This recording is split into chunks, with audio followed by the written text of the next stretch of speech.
Well, hi everybody, it's the Week in the Tackle podcast, the podcast where we look back at the week in soccer and or football and do our best to tackle the things that we think were interesting. I'm Tom Rennie, great to be with you as ever on our Tuesday recording. With me virtually and spiritually and in occasional dreams I have physically is MLS legend, SiriusXM FC, Apple presenter. It's only Brian Dunseth. Dunny, how are you, mate? You all right? I'm good. The dream part had me going there for a second. I kind of imagined myself a la Ghostbusters hovering over your bed in the middle of the night, just whispering gently to you, wake up, Tom.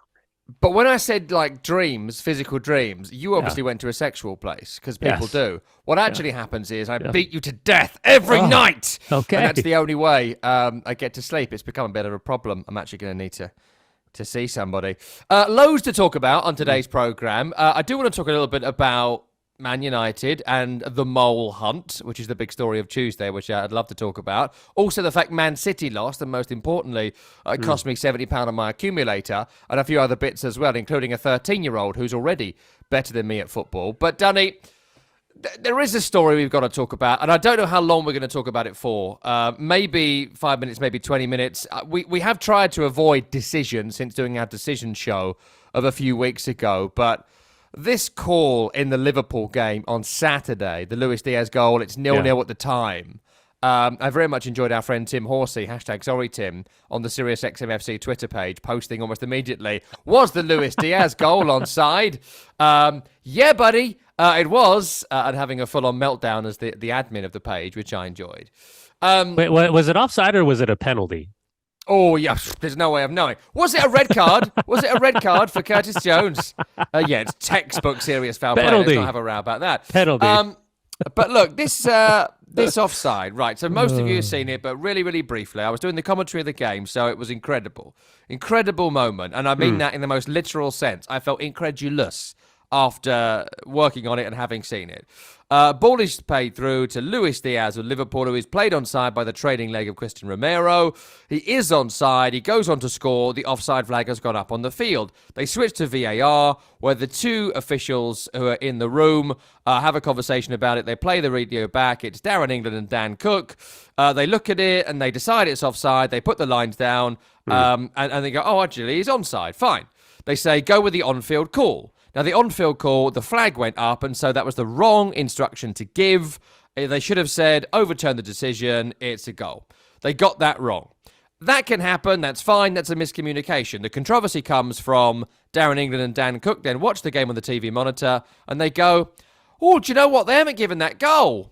Ah, well, what you going to do? Never mind. And they let the play continue, selling the referee on the field totally down the river, and there's loads of avenues here, but that's the basic thing of what happened. And Danny, I'll tell you this in commentary before we get your view on this, because there's loads of things I want to talk about here and see what you think about it, and what Liverpool have done afterwards and how it's rumbled on for a few days. But I am, as you know, I do play-by-play, as you do colour commentary as well, and I am groomed now. I am so groomed when it comes to VAR as to how we respond to these things. And I'm sitting there alongside Kevin Watson, former Tottenham player, and we get the TV monitor view of the kind of angle which is not directly down the line. And we look at that and we're like, oh, he's onside. He's clearly onside. Yeah. But I've been drawn into that trap before of seeing a replay, as we were quite recently in the Emirates Stadium, Arsenal Man United, Garnacho slightly off, and, Eric Ten Hag had a meltdown post-match. Yep. And I've been drawn into a situation now where I didn't see the lines. I said to Kev, well, I've not seen the lines. They've not shown us the lines. That's odd they haven't shown us the lines. But we have to move on. We can't talk about it forever. I'm not getting endless replays. We have to assume they got it right. That's more or less what I said in the commentary. We've got to move on. More or less, we've got to accept it's right. And when I had done the whole game and on my way home, I've got to tell you, Danny, I felt really glum about this. I felt really glum about it because I felt a bit like, and it's not my fault, by the way, and I know it's not my fault, but I felt like I'd let our audience down. I felt a little bit like we didn't cover it in the detail we should have done. I feel a bit like we didn't make as big a deal of it as we should have done. Yeah. Because I'm so groomed into accepting they must have got this right that we didn't sort of talk about it. And then the more, you're so involved in the game, there was so much drama and so much going on, we didn't keep going back to it. Then on the train home, obviously you're scrolling, you're listening to the post-match, and you think, oh my word, This is, I said, oh my word, like I'm in commentary. Is what I said. Sorry, Tim. This is one of the biggest balls ups. Yeah. I think it is the biggest mistake in the history of VAR in English football. And I just feel incredibly glum about it, Danny, because now, days later, I'm not thinking about what an amazing game, what incredible drama, what an amazing rearguard action from Liverpool, the controversy of Curtis Jones and Diogo Jota, the mistakes that were there, the resilience of Tottenham in that moment to come back and find a way to win it, even though it looked like they weren't going to. They lost all their ideas. You know, the Robbie Williams moment at the end, all of it. I'm not thinking about that. I'm thinking, that's a shame. That's awful. And how do we recover from it? What's your take on it? What's your take away from it? And how have you seen the next couple of days play out? Yeah, well, there's a couple different variables at play, and obviously we have enough time to digest the fallout and think about the different scenarios at play, because at real time, you are a part of something that we've been talking about for the better part of a year at least. You and I specifically, is an opportunity for us knuckleheads to shut up in commentary and actually listen to the communications between the referees, because then we can still have our arguments. Is it right? Is it wrong? The gray area, the sanctity of the game versus the letter of the law being applied because of the written word, and all of these fun things. But this is human error, right? It starts with the AR on the near side. And I just went back. The reason I was looking down, I just wanted to make sure my mind, like I remembered correctly. The AR keeps his flag down. He didn't lift it as soon as he thought Diaz was in an offside position. He kept his flag down as protocol suggests. He continues his run. Once the ball finds the back of the net, then subsequently he lifts the flag. So he's lifted the flag to indicate to the referee that he thinks Luis Diaz is in an offside position, but he did the correct thing via protocol, that he waited until the ball hit the back of the net to then suggest to the referee, I think he's offside. This is where the breakdown happens. And I'm interested, again, as we're recording here on a Tuesday afternoon, we still haven't had the full fallout of the audio version that has been sent over to Liverpool for them to understand what happened and then it to be out flushed publicly. But what the things that I think about now in this moment is for everyone back in Stockley Park to, number one, do they have the correct camera angles? Did they have every angle needed? Did they see that the AR had lifted his flag? Did they recognize in this moment? Because there's two people, right? There's VAR and there's a VAR, the assistant VAR. So you have two sets of eyeballs looking at two separate things. You have live camera that's tracking what's happening in the stadium, and you have access to all the different angles for the replay to then make the judgment: is he onside, is he offside? Listen, they've balls this up. We all know this. It's very clear. There's been mistakes, but this is the biggest mistake that Howard Webb has to deal with. And I think it was Sky Sports put out an Instagram picture, and it was 3 pages worth of basic apologies from PGMOL this season to clubs based on mistakes that were made by referees. And like, that's a lot. 3 scrolling swipes. Like that's too many. I mean, you can have one, but there's 3 pages. And I think it was like 4 to 5 explanations for games. Do you want the list? I've got the list in front of me. Yeah, let's hear it. Just read let's it hear briefly. Yeah. Won't go through the incidents, but if you go in the calendar year 2023, we've got February 11th, Arsenal against Brentford. Ivan Toney's offside equaliser was allowed to stand wrongly. Everton Man City, February 26th. Tierney and Kavanagh referees missed a handball from Man City midfielder Rodri. Everton didn't get a penalty. Could have won City the title. April 8th, 2023. Tottenham against Brighton. Højbjerg appeared to foul Mitoma in the Tottenham box. Stuart Atwell declined to award that penalty, and that game had a whole bunch of bad mistakes. Man United Wolves earlier this year, which was the Kalidzic-Anana challenge, and now this one. So in the last year, there have been 5 apologies they are willing to own up to. Marco Silva told us they also got one for the Tim Ream sending off against Brentford. So 5 in the Sky Sports list that you read, 5 different pages. And also we can throw that one in because I have no reason to doubt Marco Silva. Yeah, well, as a Man United fan, the whataboutery with Christian Romero's handball. But I'm just saying. Did they get an apology for that? No. Bruno asked for one. Remember, and they should have got one. They should have got one. Yeah, I mean, there was whatever. I'm not going to do the whataboutery today. Maybe later. This is just, again, so then, again, we will flesh this out. We'll understand. People will be punished. They won't get games. They'll be taken off the weekend. There'll be an apology. There'll be an explanation. This will be PGMOL would prefer that, this happens, that happens, whatever. At the end of the day, it's 3 points. Now, credit to Tottenham, they get the full 3 points. But the game's drastically different. And when you're up 1-0 and whatever the substitution patterns look like and the management of the game and the height, width, and distance of possession versus trying to build out of the back, everything's different. I don't care what anybody says. Maybe Tottenham ends up winning anyways. But the reality is that Liverpool deserved the goal. And by virtue of this mistake, it drastically changes the trajectory of the match.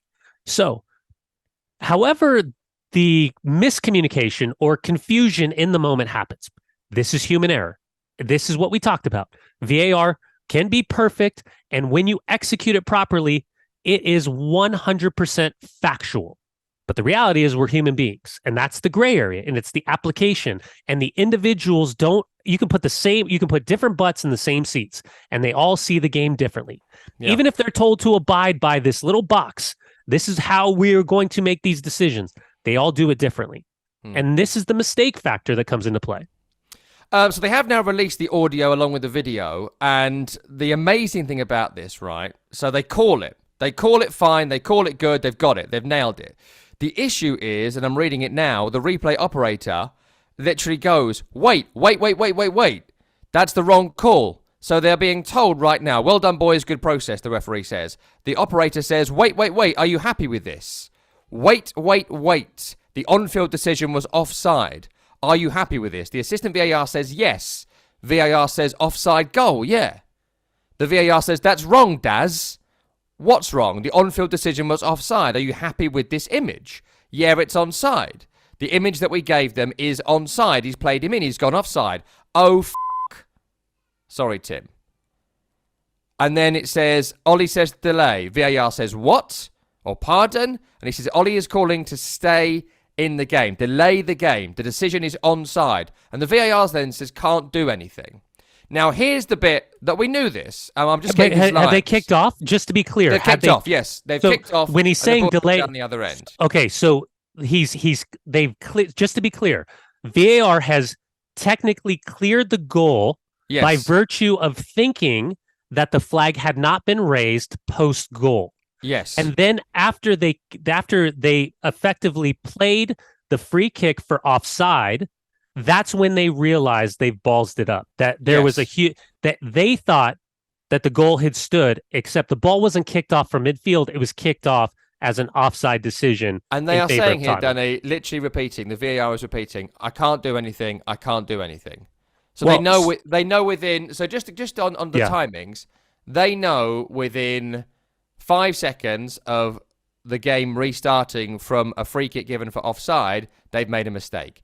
They then have an on-air meltdown for 20 seconds where they know they've screwed it up. Now, look, and does the referee, the referee, does he understand after he's blown the whistle and started the clip? Okay, so as a broadcaster now here's the factors. As I've been a part of broadcasting since VAR has come in, and as far as I know, and I could be wrong, I usually am. The moment that the ball is then played, there's no way for VAR can even suggest it, but based on current protocol, the problem in the moment is that the referee can't go back. The moment that he's whistled offside, and in their miscommunication or communication, it's been judged offside and not a goal. The moment that he blows the whistle for Spurs to play that offside call, the moment the ball's touched and in play, they can't go back. And this is now again, I'm just going by protocol. Sure. This is the difficulty in the moment because now all of us, Monday morning quarterback, it's a football reference, Rennie. It's a throw ball. Who? Monday morning quarterbacking. We will look back and say, hold on a second. Why don't you do what's right? Yeah. You this whole thing up. Sorry, Tim. It took me a minute. It took me like 10. You've messed this up. This is wrong. By the way, whatever's being said by VAR in that moment, I would assume that their mics are closed at that point. Yeah. The referee at this point is not acknowledging the VAR conversation, so I can assume that's correct. So again, and this is because, and just to be clear, because there's people out here, for you and I, this is a normal conversation. We're used to this. But for people listening, in a game, those earpieces and the mics that are strapped onto each referee, the fourth official, the two ARs on the near side and far side, and the referee in the middle, those four people are in constant communication. They are not in constant communication with the VAR and the assistant VAR. So just so I feel like I need to clarify this for people that don't understand as they're listening, because people will say, "Hold on a second. If he's saying wait, why isn't the referee waiting?" But they have to be cued in to the referee's ear for that communication to go back and forth, where they're going to say, "John, I'm going to suggest you go to the monitor and take a look at this play. We are suggesting that he is onside, not offside." And because these are taken as factual statements, he wouldn't even have to go to the monitor and take a look. So this is the balls up. Now we get into the theoretical right or wrong conversation, because what should have happened, if we're talking about the sanctity, the purity of the game, VAR should have been able to interject and say, who's the referee? What's his name? The referee was Simon Hooper. Simon, blow the whistle dead for a second.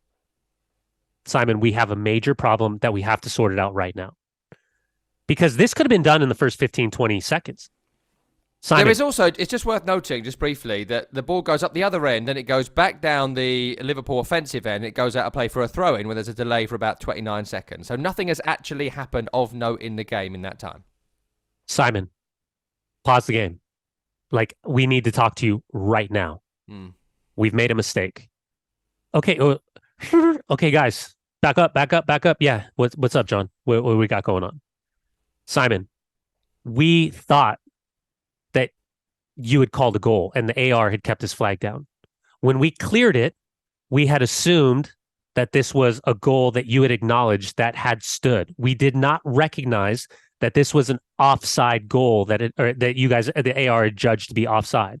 So when you kicked the ball off, we were assuming you were kicking it off for 1-0 Liverpool in whatever the minute was, and Tottenham was kicking off. When he kicked off for a free kick after being judged offside incorrectly, that's where the mistake was made. We have to go over, you have to explain it to the managers. We have to award Liverpool the goal. We have to make this right now. Listen, we're all going to eat it, but this is for the best of the game, for the best of the referee brotherhood. We have to do this immediately. And the moment that they didn't do that, then everybody was screwed. Everybody. What don't they do? I mean, Danny, what's amazing to me, they were scared. They were scared. But I mean, I just don't know if that's acceptable. I really don't know if that's acceptable. Like, this is not a life and death scenario, right? So I don't want to put it in those terms, but like, if the bus is reversing and it's about to go into a house with a bus doing a 3-point turn, right? If the train door is not closed and your coat is stuck in the door, let's put it in these sorts of levels, right? These are things that are going to be dramatic, but they're not going to be life-threatening. There are things where you think, oh, well, I can't do it now, we've moved on. And that is just not acceptable for a professional in this particular moment. If you and I were doing a live show and for whatever reason we knew that, I don't know, your mic wasn't working, right? Your mic's not working. We can't do the program. You got to be like, all right, stop the Horsey record. doesn't press record. Horsey doesn't press record, which has certainly never happened, right? You have to step in. You have to step in. You have to. And I can say now, as a Monday morning quarterback, that I would have done it. But I tell you, I would have done this. I would have done it. And we'd have got in touch with Simon Hooper and we'd have said, stop the game. And you know why? Because you get something wrong with a red card. You get something wrong with a free kick. You get something wrong with an offside. Fine. There is nothing more important in the game than goals. There is simply nothing more important. There is simply nothing more significant. And every goal, in the end, will have some sort of value. This goal had huge value in the game. That's the worst thing you can get wrong. And they could have fixed it within 20 seconds. And if you are hiring people, and I don't want to dig these guys out too much because, as we heard in the clip we talked about earlier on, I'm sure they're feeling it massively. But if you don't have the bravery, you don't have the gumption, and you don't have the integrity, frankly, to go beyond the protocols, go beyond your instruction, and say this error is so egregious, we have got to step away from the protocols to get it right, then I don't think you can do that job. I don't think you have the right personality to do that job. I don't think you've got the strength of character to do that job. To say I can't do anything is wrong. You personally committed a wrong, and you can fix this immediately. 20 seconds is immediately. Nothing has changed. You can fix this. They simply didn't have the gumption to do it. And that's part of maybe the pressure they're under. That's part of them knowing that sticking to protocols has been drilled into them like they're being trained like police officers or military men, when really it's all about individuals being able to say, no, that's right, that's wrong. And Danny, it goes back to the fundamental issues about VAR. We're always talking about clear and obvious errors. We're always talking about high bars. We're talking about all these things. I've always said this to you. Clear and obvious error, which was written in at the request of IFAB, the request of the people that were bringing it in, they wanted that sentence to be in there. I was with some of the people that wrote the laws for them, and they told me it had to be in there, and they were questioning why, and they said it had to be. It's a fundamental flaw in the entire bloody thing. Forget about clear and obvious error. Right and wrong. Right and wrong. The end. Is that the right decision? Don't worry about the clear and obvious errors. Don't worry about all that. You start doing that, you get the right decision. And here, Darren England and Dan Cook didn't give a toss about right and wrong, because the most important thing to them was sticking to protocol. And I think it revealed a fundamental problem here. And it's not just about saying the right thing, saying the wrong thing. And by the way, I do think it's a bit astonishing they don't say, it's a goal, it's a goal, it's a goal, for when it's a goal, you know? Don't say go with on-field decision. Say it's a goal. Well, I would agree with you, because right there, I mean, think about this. And so I was on a Slack line. As a broadcaster, we're given access to Slack lines, and the Slack lines will then do, I think, a decent job of describing what somebody's looking at. I'll tell you what, man, I had no idea. The referee verbiage, it's a different language. I needed Duolingo just to kind of help me out to figure out what the hell they were talking about, because I felt like the way in which they were utilizing the words to describe what they were doing or what they were looking at or what they were thinking about, that is not for consumption, like normal consumption, not for a fan base consumption. And it was to your point, it's almost as if the language that are being used are these kind of like cue words. Like there's just these like, and you got to be in the know. You got to be in the society to understand what they're talking about. Like dogso, for example, denial of a goal scoring opportunity, that sort of stuff. They have terminologies. But I wish I could remember the one that made me so frustrated that I just deleted Slack. There's loads of them, but exactly, that's the one I remember. But there's a few. Yeah. But it was like it almost felt like they were double negatives. It didn't make sense to me. So I was just like, whatever, man. And I can remember on a couple different occasions, like trying to reach out to people for clarity and just to understand, because as a broadcaster, I want to be able to be clear in the way that I am verbalizing what the decision is, then for a fan base to understand why they have a goal either acknowledged or disallowed.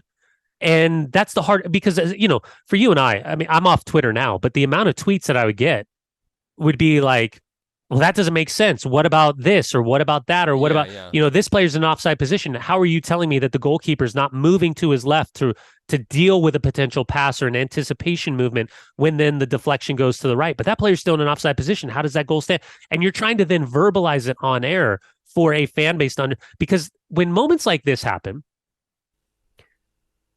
the trust level diminishes. Oh, yeah. Then you add in the mistakes or the acknowledgments, the trust level continues to diminish. I would even throw in the Mike Dean conversation when talking about his mates, diminishes just a little bit. And the last thing that Howard Webb and PGMO, listen, I will be very clear with this. I think Howard Webb does an extraordinary job at what he is tasked to do. I think these referees, what they do every single weekend is extraordinary. They are so talented to be on the field to deal with the speed and the athleticism and the instantaneous decision making that they have to make. Biggest howler ever has happened under his watch, though. 1,000,000%. A million percent. I agree with you. 1,000,000%. I'm just acknowledging the level of difficulty that these guys are under and the stress levels, because this is the best. It's however we want to chop it up. You can describe the best league, right? You can talk about the most successful commercial league in the world. That's what it is. Hands down. The most eyeballs are on this league. So when we're talking about this and the mistakes that are made, it's really, really, really difficult for Howard Webb, his staff, and these referees to deal with the amount of pressure and the immediacy and the uproar with the amount of pressure. Now, it's still their job. You mentioned Mike Dean. Let me follow up on Mike Dean with you. Yeah. You said Mike Dean there, and we spoke about it a few weeks ago. Mike Dean didn't want to correct his mate in a call last year. Is this not just that? That England didn't want to say, Darren England didn't want to say to Simon Hooper, I balls this up, mate, and this is going to be on your shoulders. It's the same thing, isn't it? It's going to be different. And I'll tell you why. Because what we have to always remember, egotistically, all of these guys, right? Every single one of these guys. You can talk about the referees, you can talk about the ARs, you can talk about the fourth official, you can talk about VAR. All of them know who the number one guy is, right? Everybody knows who's established, who's not, who's the new guy on the block, who's kind of the guy that he's had a few wobbles. Then when they're all together, by the way, when all of these referees get together and they go over protocol and they have their meetings, they do their fitness and all their stuff, their diet and their physicality and all that stuff, they still sit in a room and they'll go over all of these videos and they'll just say flat out, and the referee who made the decisions in the room as well, and they'll just say, red card, raise your hand. Yellow card, raise your hand. No call, raise your hand. And the hands are going up left and right. Hands are going up left and right. And they'll dig into one another. And they'll say, no, man, I think you're wrong here. Look at the angle of his studs, the force that he's showing, the speed. Take away the slow-mo of the replay. That's a red. And the guy's like, what are you talking about? That's not a red. No, that's not a red card. That's a good challenge. That's part of the course, that, isn't it? That's 100%. But then, okay, so you have all this establishment behind the scenes. Now think about this.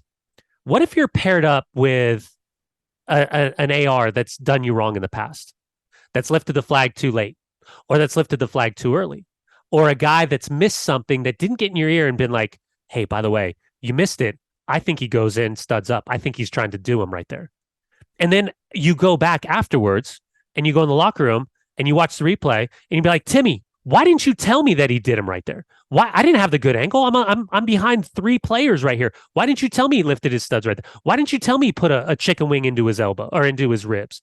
So these things start to happen. So there's a history involved with these guys. And then because of history, there's a distrust.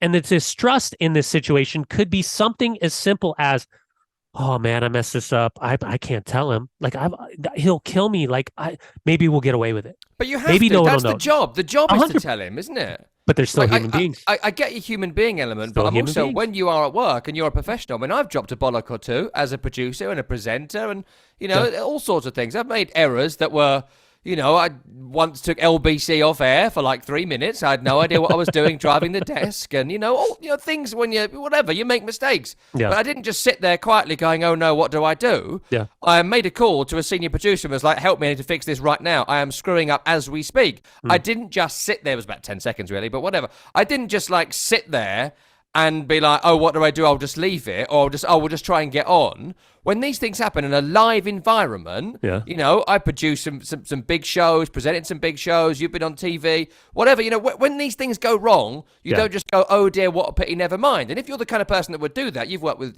stage managers, floor managers. Yeah. When they do that, they don't come back. Yeah. Or they get demoted, or they get retrained, or whatever, because this is the reason you're in the seat. That's what a job is. A job is, can you do the job at the time we need you to do the job? And if you can't, then we move you on, or we get you into a different role, or we retrain you, or whatever, depending on what your job is. I don't think there's a great deal of difference in that. There was a conversation going on this weekend, which I don't fully agree with, but one of the angles was moderately interesting. Why are the people not running the desk not TV people? Now, there's loads of reasons why it's a bad argument. Yeah. But I've been in rooms where I go and see my friend who works at Sky Sports and watch them drive the desk on Sky Sports and doing live games. It's unbelievable. Yeah. These guys directing these shows are artists. It's an Yeah. art to doing it. That's why there's Now, only a handful. Yeah. and there's so few people that can do it. A friend of mine who does it, I keep saying to him, you could work for, it doesn't matter about sport, because you could do anything, because this Yeah. is so complicated what you do. Imagine you could do this for Eurovision. Imagine Yeah. being the director of fucking Eurovision. Sorry, Tim. And the talent you would have to have all these different balls in the air and Yeah. deliver that show.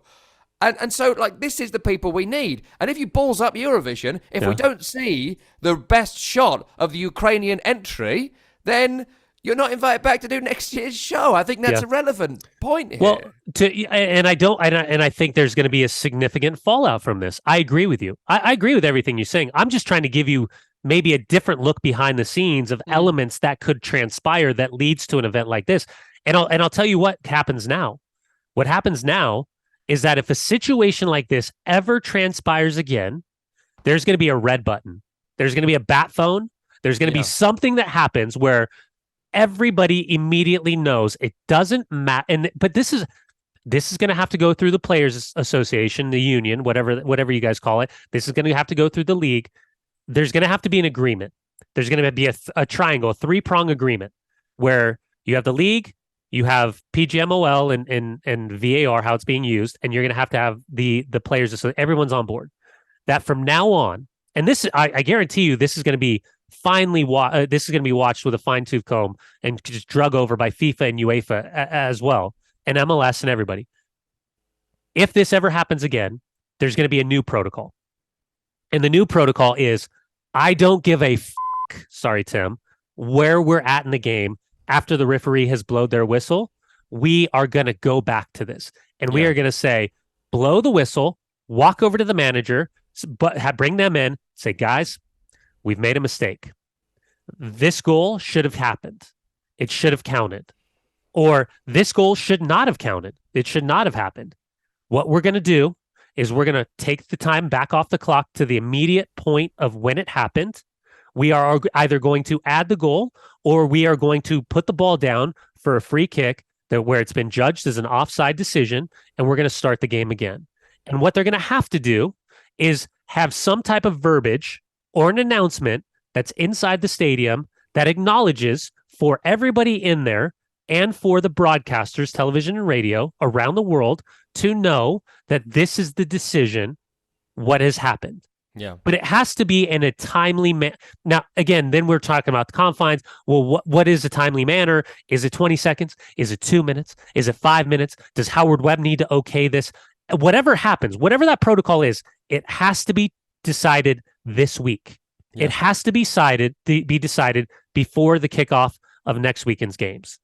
I mean, I'd be arguing it should be happening today between Luton Town and Burnley. If they can sort that out by Saturday, I'd be surprised. Well, maybe we get through the international break, right? Maybe we go through this weekend and then we get into the international break and then we can decide from there. Yeah. But the reality is it has to be done.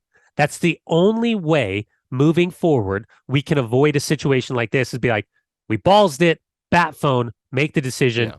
Clarify the situation. But you should, I want to move on to some other elements of it and then some other stories briefly, but to need to be told to make sure a goal is given within seconds of getting something wrong, I think is astonishing, and it shows a complete lack of character. A quote from the Premier League website, which I was quoting the video from earlier on, says, a new VAR communication protocol will be developed to enhance the clarity of communication between the referee and the VAR team. VAR will confirm the outcome of the VAR check process / the assistant VAR before confirming the final decision to the on-field officials. Look, in the end, I say this to new commentators all the time, new play-by-play commentators who do radio, it's not the same for TV. Say the word goal. I say it to them all the time, and this should be the same for VAR, because we are speaking, when you're doing radio commentary, you are speaking to people who cannot see it. Yeah. And if you're doing that, say the word goal. You might do a whole thing, you might have it's in the net vibe, whatever you want to do, develop your own style, fine. Say the word goal, and that should be a central part of this. Say goal, goal, goal, or no, no, no. Can't be that hard. Listen, Danny, a few other bits. We can't do these in incredible detail, but I would just like your view, and maybe to give mine on a couple of these bits as well that have come from this story. We got the video on our laps as we started recording, so we're not going to be able to do all of these. But I'd love your view on Liverpool's statement, and some of the words in Liverpool's statement, and talking about further escalation, exploring further options. It's been called both vague and aggressive. And for me, it's led into something I absolutely despise about football, which is conspiracy theories. And we spoke about it last year when Jurgen Klopp outrageously, I thought, accused an official basically of being corrupt. And I said at the time, and I stand by it, if you cannot prove corruption, don't accuse people of corruption.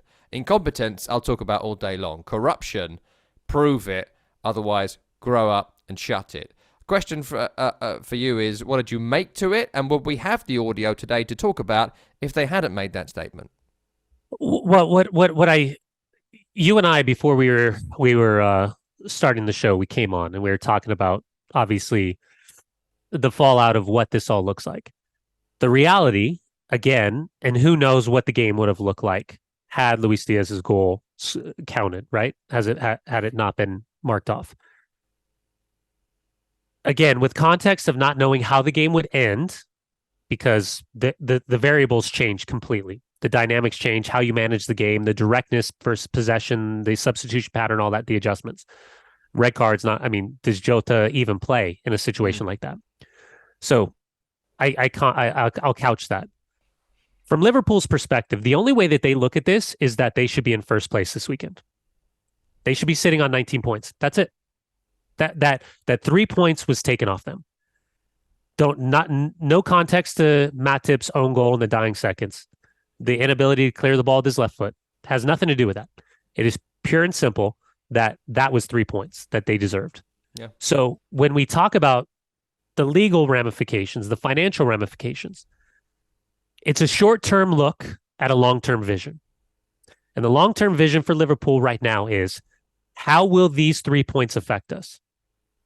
Are they going to affect us in our positional placement in the top 4?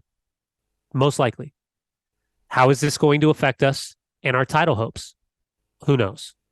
Nobody saw Man City dropping points this weekend. These are long-term, right? Because the difference between Conference League, Europa League, and Champions League, that's significant money.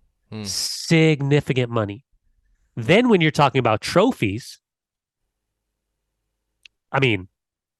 if this is what we will be referencing this weekend for the rest of the season. And it might just be for longer, mate. For longer. I think maybe for history. Yeah, maybe for history. This is the biggest mistake in English football's VAR journey. But if Liverpool lose the league by a point, that's it right there. That's it. That's all you got to say. You ain't going to forget this. You are not going to forget it.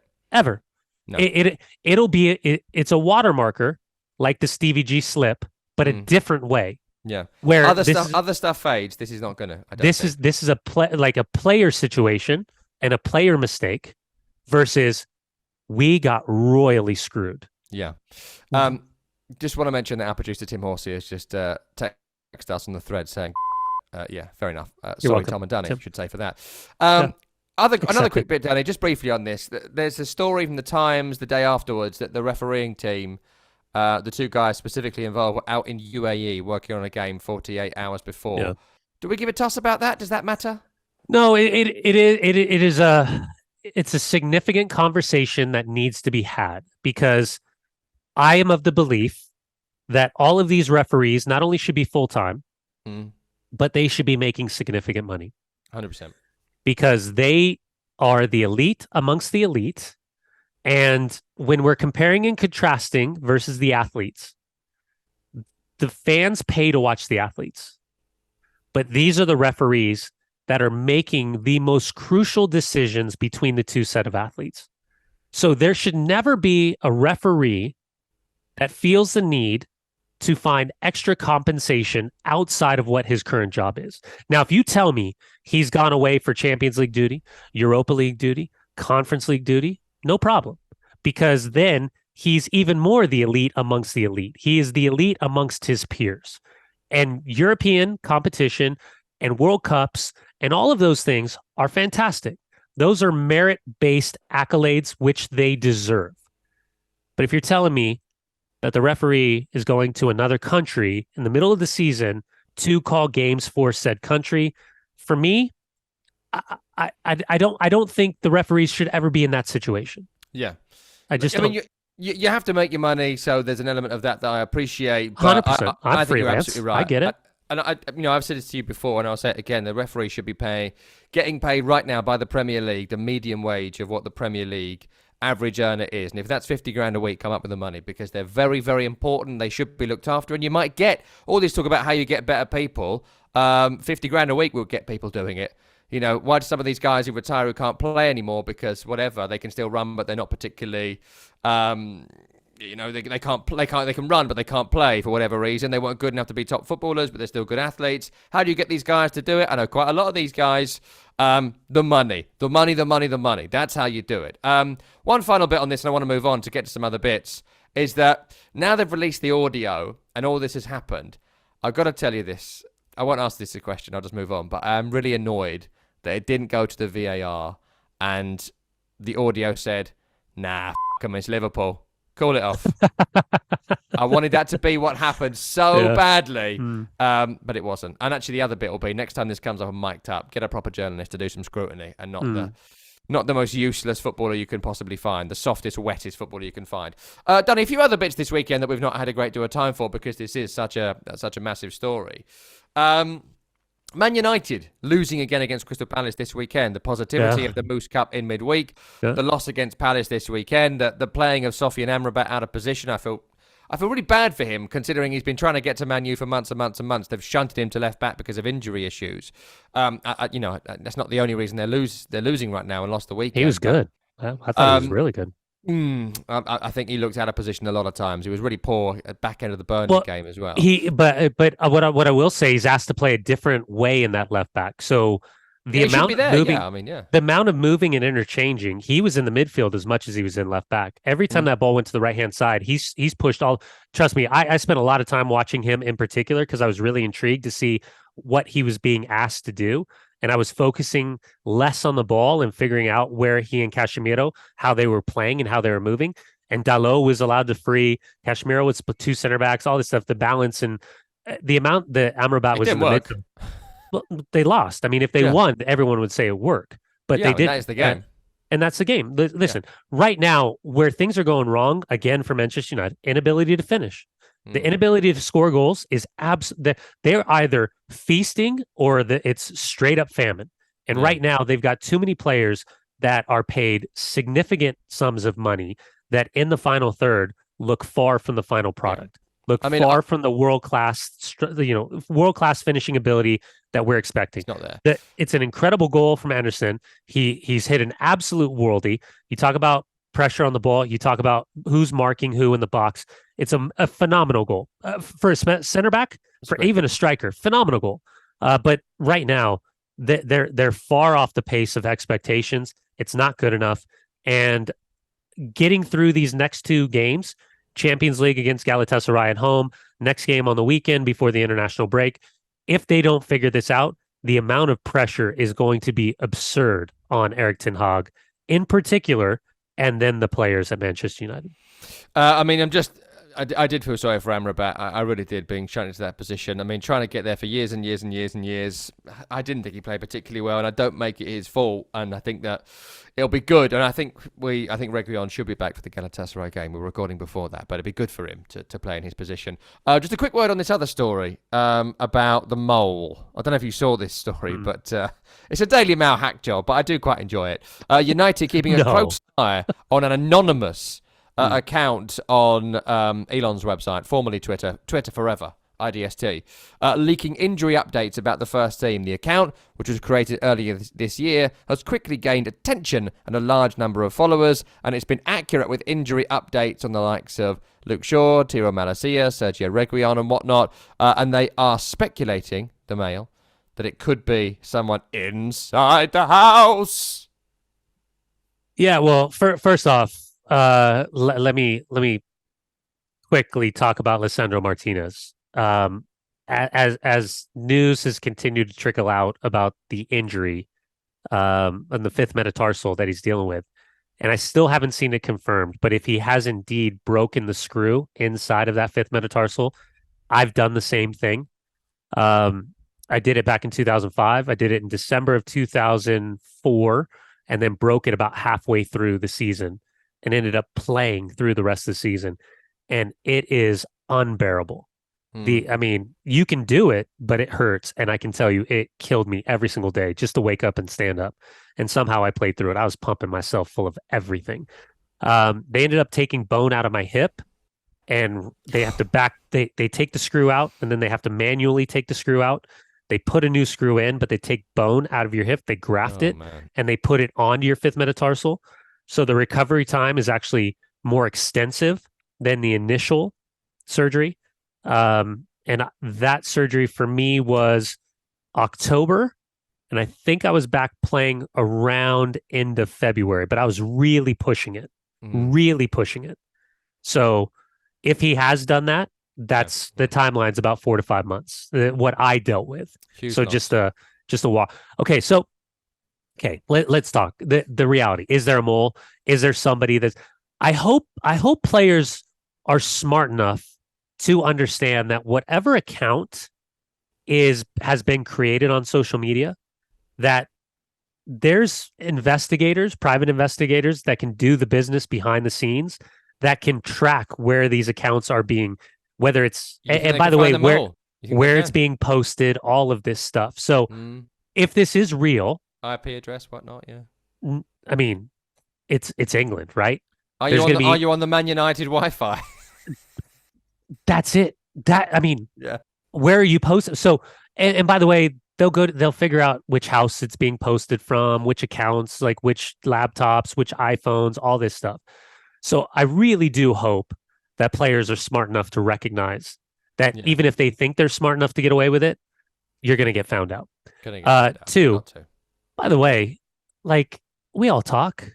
Like, remember your story about the guy who asked the question about the mole, and he was inside he was asking the manager, and the manager said, no, never happened. He knew exactly which player was actually telling him to tell stuff. You can talk to media members, but you can also talk to your boys. You can talk to your friends, and they start talking.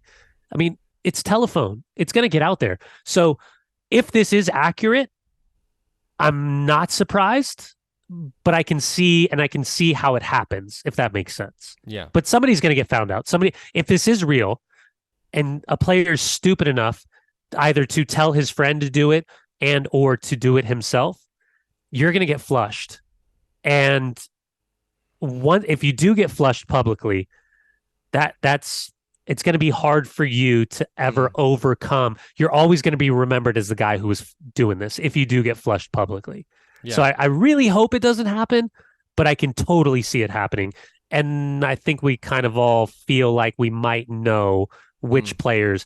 It's going to be the players that aren't playing. Someone knows. Someone knows. It's going to be the players that aren't playing. The rat never comes out well in the mob movie. Comes out wet. Yes. Man City losing against Wolverhampton Wanderers, a game that lost me 70 quid this weekend. So cheers, Pep. Son of a... sorry, Tim? Yeah. But Guardiola, before their midweek Champions League game, Leipzig on the Wednesday, I think, was talking about the games thing that we spoke about at length on Thursday or Friday's Grumpy Pundits, about Vincent Kompany's suggestion of playing 60 games a year. Now, we've not got time to rehash all that now, but, you know, my personal opinion, as you know, is that I'm kind of on board with the idea of capping the games. It's a bigger suggestion than just capping the games. It would require a fundamental change to the calendar, so I'm not kind of just glibly saying I'll just cap the games and move on. It would require a fundamental change, but... Guardiola was talking about, again, we played too many games. But to be devil's advocate following the weekend, you know, Man City's squad is better than every other squad in English football, European football, as proved by their Champions League win. And I was reading something this morning from Opta Analysis. They have an 80% chance of being champions, which is pretty high. Luton have like a 60% chance of relegation, right? This is to give you a kind of vibe of the study. And I'm always saying, when you're champions, it should be harder for you next year because you shouldn't be winning the league every year. And to be devil's advocate, why don't we give them more games? Why shouldn't we give them more games? Why shouldn't we make them struggle and have to play through injury and have to play our pal Oscar Bob in a game against Wolves and lose that game? Isn't Man City losing brilliant for us, for the league, for the competition, and maybe even for them to provide some interesting narrative? And so maybe we should give them as many games as possible until they start losing. Oh, well, I mean, we're not having this conversation. We're probably having this conversation more tongue in cheek had they not lost, Yeah. with Pep Guardiola, acknowledging the I'm amount just of being games. devil's advocate here Yeah, because I think I'm pretty clear that there should be less games. yeah. No, I get what you're saying. I mean, the reality is Rodri put himself in this situation where it wasn't available after the red card, right? That's his fault. Nobody else's fault. His fault. He chose to make that rash play and challenge. He didn't have to play. Pep didn't have to play Oscar Bob. He could have played Calvin Phillips.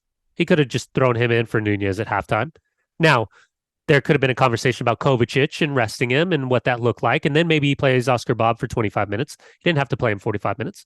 Obviously, De Bruyne being out. Who else? John Stones being out. Bernardo Silva being out.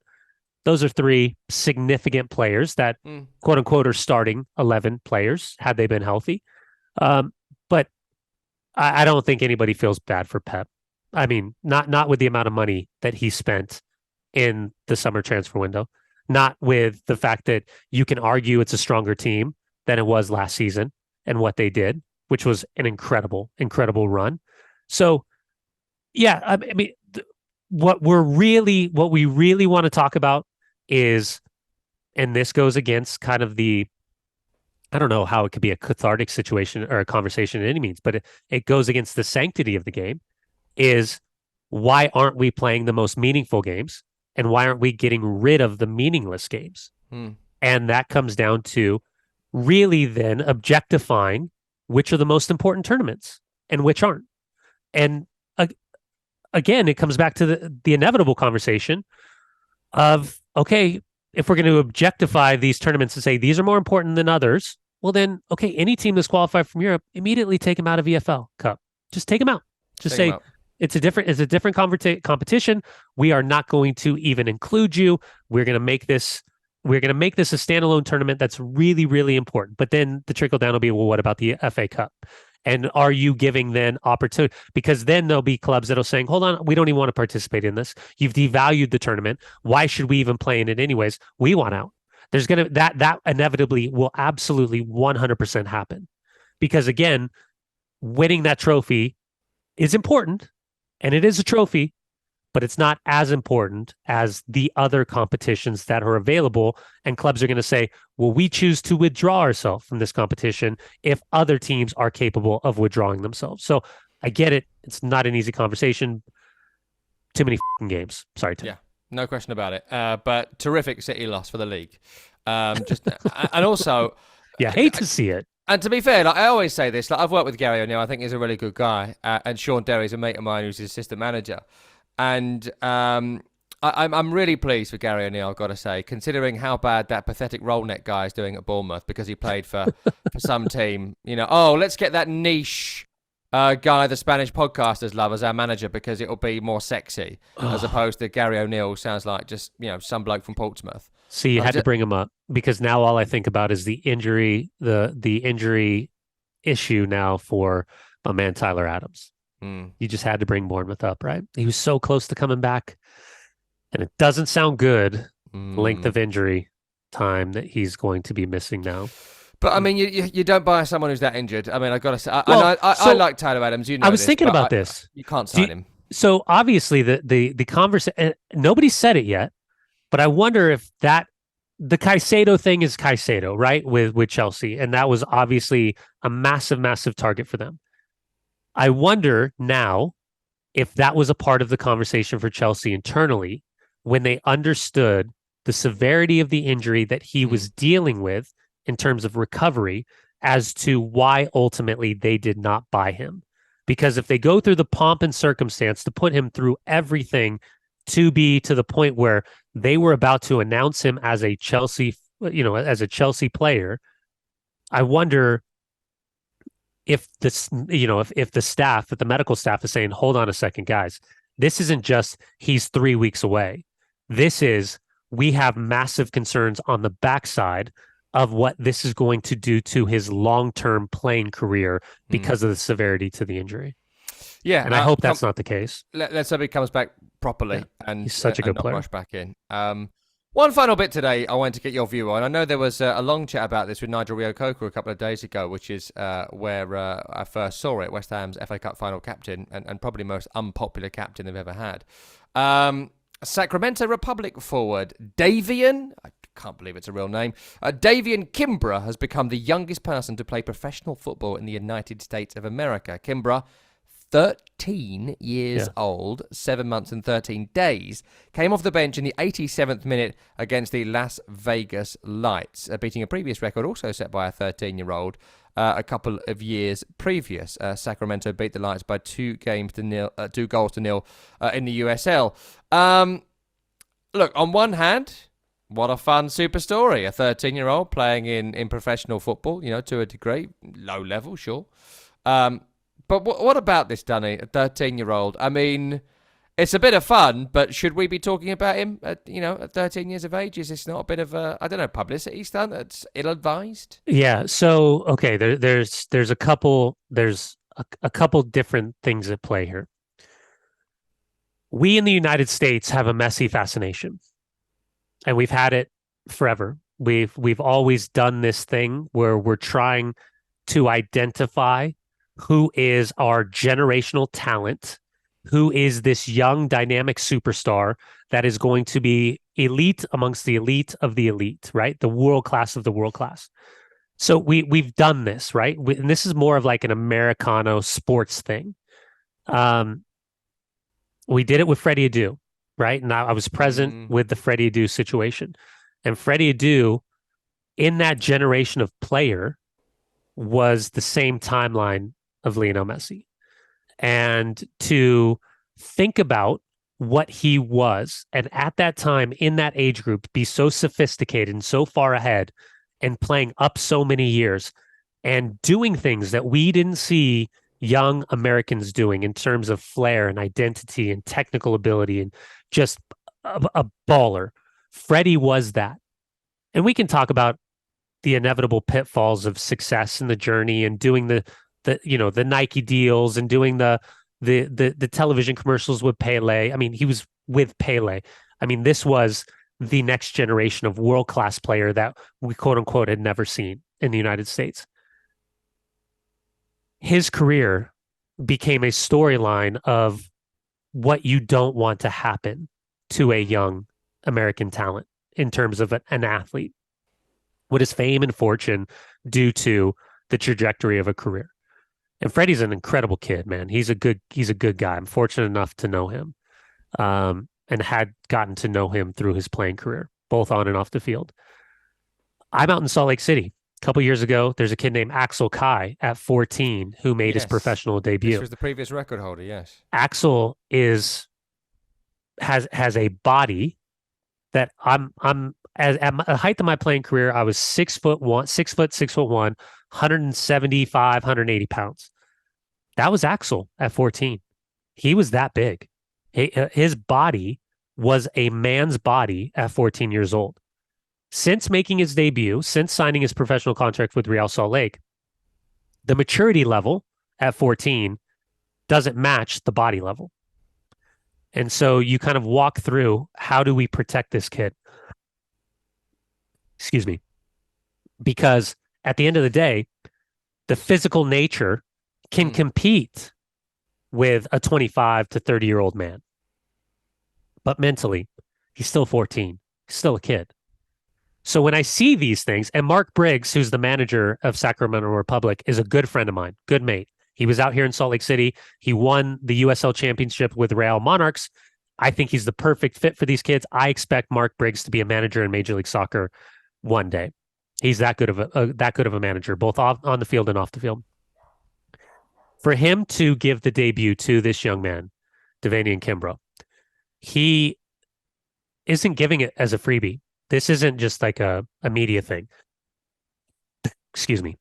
This is because he feels as though the kid has proven to his teammates, most importantly, and to the coaching staff, that he's good enough to play.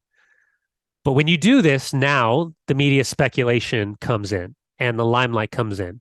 And the challenge is not only for Mark Briggs as the coach of Sacramento Republic, but the club with Todd Dunavant, the general manager who had a great career in Major League Soccer, and now for the family to protect this young man in his continued evolution as a young footballer. Jesus, I got a tickle in the back of my throat. I apologize.